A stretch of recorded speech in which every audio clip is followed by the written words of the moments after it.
O vídeo de hoje é sobre tubo de Pitot, mas particularmente vamos começar a falar sobre pressão em jato livre. Então, o que é a ideia? Se eu tenho uma canalização e aqui um escoamento, isso aqui, imagine isso aqui é ar. Então, esse ar está na pressão termodinâmica, né, que são as moléculas batendo, é o PATM. Por exemplo, o nível do mar, isso aqui está 10 na quinta.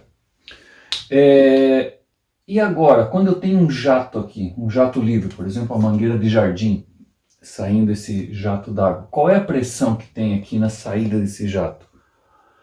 A tendência é imaginar que essa pressão aqui é mais elevada, porque quando eu coloco o dedo ali na saída de um jato d'água, eu sinto uma pressão. Então, a primeira aproximação seria, não, é uma pressão mais elevada. Porém, eu estou querendo saber pressão estática, que é a nossa pressão termodinâmica. A pressão estática, ela é livre da influência da velocidade da partícula. Então, como é que eu poderia medir aqui na saída uma velocidade, uma pressão que fosse livre desse efeito da velocidade?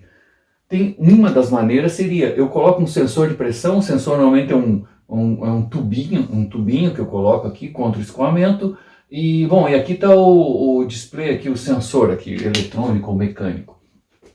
Então, se eu coloco esse tubinho contra o escoamento, eu estou sentindo o efeito da pressão termodinâmica, que é o efeito da pressão estática, que é o movimento aleatório das partículas, mais o efeito devido à velocidade do escoamento, a energia cinética.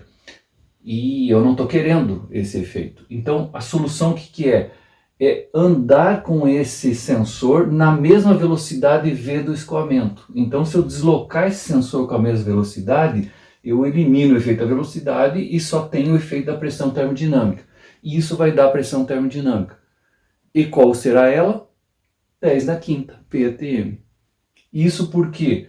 Por que não tem uma pressão termodinâmica maior aqui dentro? Porque se tivesse, é sinal que eu teria uma tendência desse jato, ao invés de ser um jato comportado, ele tenderia a se espalhar, esse jato. E a gente sabe que não acontece isso. Até acontece um pouco, claro, quando você tem um jato d'água, depois de um certo tempo, por causa da turbulência que sai aqui, ele tende a se abrir, ou o efeito da frenagem aqui do ar, ele tende a se abrir, mas eu consigo um jato longo, comportado dessa maneira. Outra maneira de a gente medir essa pressão, é difícil fazer isso, né? Deslocar um sensor com a mesma velocidade do escoamento, na prática é difícil fazer. Tem uma tática que é o seguinte, eu coloco esse tubinho aqui a 90 graus do escoamento, e aqui está o meu medidor de pressão. Então, a velocidade que passa aqui não é influenciada. A pressão que eu meço aqui não é influenciada pela velocidade. Eu só estou medindo a pressão aqui, a pressão termodinâmica. Então, está aqui uma maneira de eu medir a velocidade, a pressão estática num jato, né? Ou num escoamento. É colocar ele normal ao escoamento. E com isso eu não meço essa influência. Então, vamos ver agora o tubo de Pitot propriamente dito. Então, qual é o desafio aqui? É medir a velocidade de um escoamento. Esse é o nosso grande problema.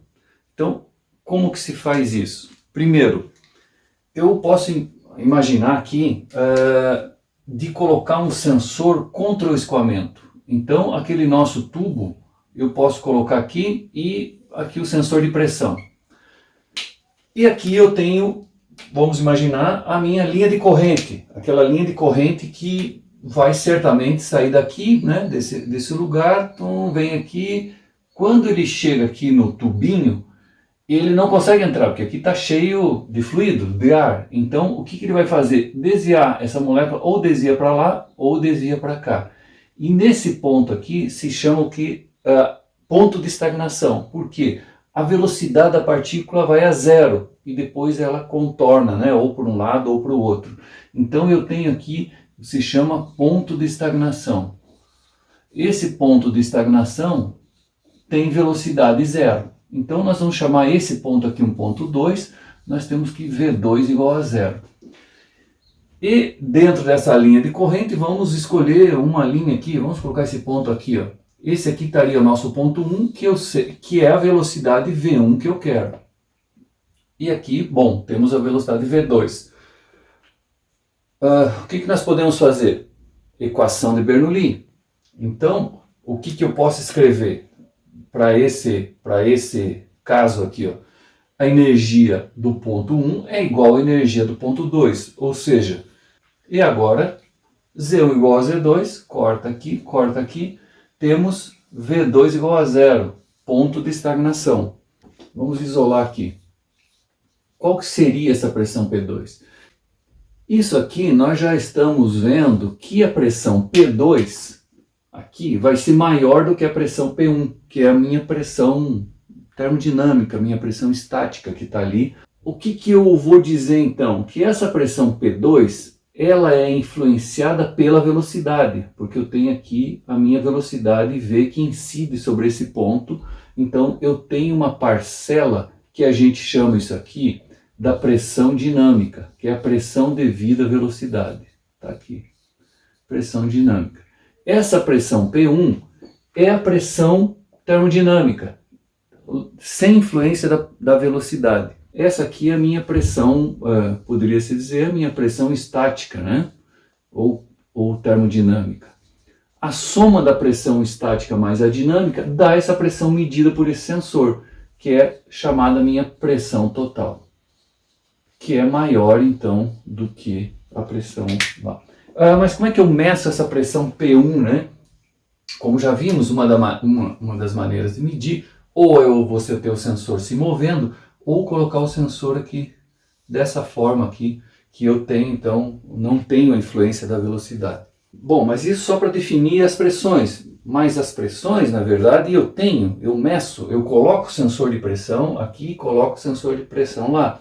Lembre-se que o nosso problema aqui é achar a velocidade V1. Então, novamente aqui na minha equação, eu posso isolar V1, que é o meu problema.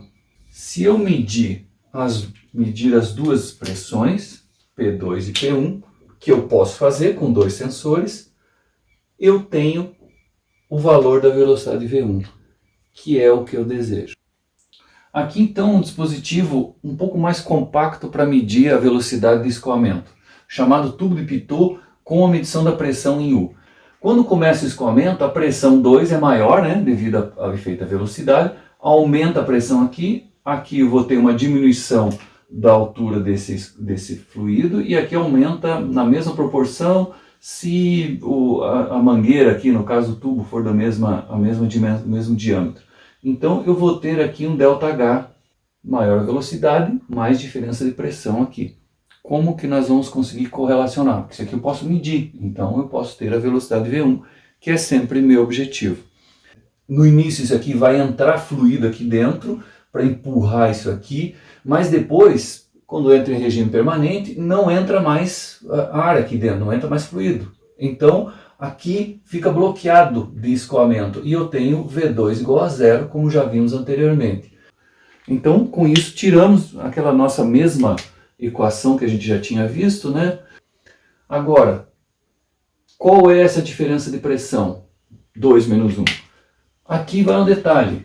Como isso aqui eu estou considerando o fluido A, que é uma densidade muito pequena, nessa nossa consideração agora, se isso aqui for, por exemplo, ar. O ρ do ar é muito pequeno, o ρ do ar é em torno de 1 kg por metro cúbico. Já se eu coloco água aqui, é 1000 kg por metro cúbico. Então, nas questões de engenharia, se eu for aplicar aqui a variação de pressão desse ponto até esse ponto, não varia quase nada, porque o ρ é muito pequeno de um gás. Então é comum, e eu posso fazer isso, que a pressão aqui, o P2, é a mesma pressão aqui embaixo. E a pressão nesse ponto 1 é a mesma pressão aqui. Qual é o ρ? ρ, B. Então eu tenho aqui a densidade do fluido B. Tenho então o valor da minha velocidade V1 em função da diferença de altura medida por esse manômetro em U. Agora Lembre-se que essa equação eu estou considerando ρA muito menor do que ρB. Por exemplo, esse ρA aqui eu estou tendendo praticamente um ρA tendendo a zero, né? Não varia a pressão daqui até aqui. A questão é, e se você estivesse trabalhando aqui, por exemplo, esse aqui em escoamento de óleo, e isso aqui água, ou isso aqui água e isso aqui mercúrio, que é muito comum se fazer isso, então eu não posso considerar que essa pressão é igual a essa aqui.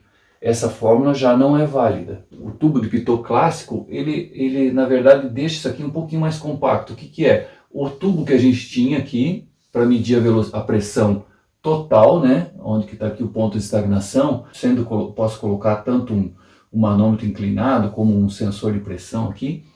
E ele tem um segundo duto por fora, uma segunda canalização por fora, aonde que é fechado dessa.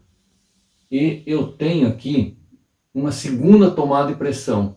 Então essa segunda tomada de pressão vai ser para medir, vai ter pequenas ranhuras ou furinhos aqui, aonde que esse centro aqui eu tenho o nosso ponto 2 do caso anterior, que é a minha pressão de estagnação, onde que a velocidade é zero, e que é medido por aqui. Então aqui eu tenho a minha medição do P2, e aqui eu tenho o escoamento que já não sofre influência, que já está paralelo ao escoamento. Então não sofre influência da velocidade. Eu aplico Bernoulli, ponto 2, ponto 1, com a equação que já acabamos de deduzir. Então esses sensores podem ser eletrônicos, ou pode ser aqui também um tubo inclinado aqui, da mesma maneira, né? Pressão mais alta aqui, vai baixar o fluido aqui e subir aqui. Ele é utilizado em aviões. Então, eles são um sensor de referência para o avião, que dá a velocidade do avião, porque não adianta medir pelo solo, porque você tem, né, em alta altitude, ventos muito grandes, e a sustentação e arrasto depende da velocidade relativa. Então, ele precisa realmente saber essa velocidade. E essa é a referência, né? Aqui um caso, vocês talvez são jovens, não lembro, mas teve um acidente com o Airbus, que saiu do Rio de Janeiro e estava indo para Paris, e esse avião caiu misteriosamente, até descobriu o que foi, e foi uma falha nos tubos de Pitot. Então o que aconteceu lá? O piloto resolveu passar por dentro de uma tempestade, e essa tempestade tinha muito gelo, e o que aconteceu? Bloqueou aqui o tubo de Pitot. Então quando bloqueou a velocidade, bloqueou a entrada de pressão, deu diferença de pressão zero aqui. Diferença de pressão zero, os sensores do avião imaginaram velocidade zero. E isso indicou para o piloto velocidade zero, e ele achou que o avião estava sem velocidade. O que ele fez? Na verdade era um copiloto que estava ali, o piloto principal estava dormindo. O copiloto botou potência nos motores e aumentou o ângulo. Quando aumentou o ângulo, nós vamos ver talvez alguma coisa aí de arrasto aerodinâmico. Ele aumentou muito o arraste e deu stall, perdeu sustentação. E o avião, mesmo com potência elevada, foi caindo. Foi o erro dele, dar esse ângulo muito elevado. E até lá, foi chamado o piloto, até o piloto chegar lá e tentar entender o que o avião estava em stall, estava dando os alarmes em stall, não houve mais tempo. O avião espatifou na água, caiu com uma velocidade até baixa, né, mais 400 por hora, e espatifou na água. Então, aonde que deu o acidente do tubo Pitot. Para não acontecer isso, o que acontece? Esses Pitots de aviões têm um sistema de uma resistência aquecedora que derrete o gelo.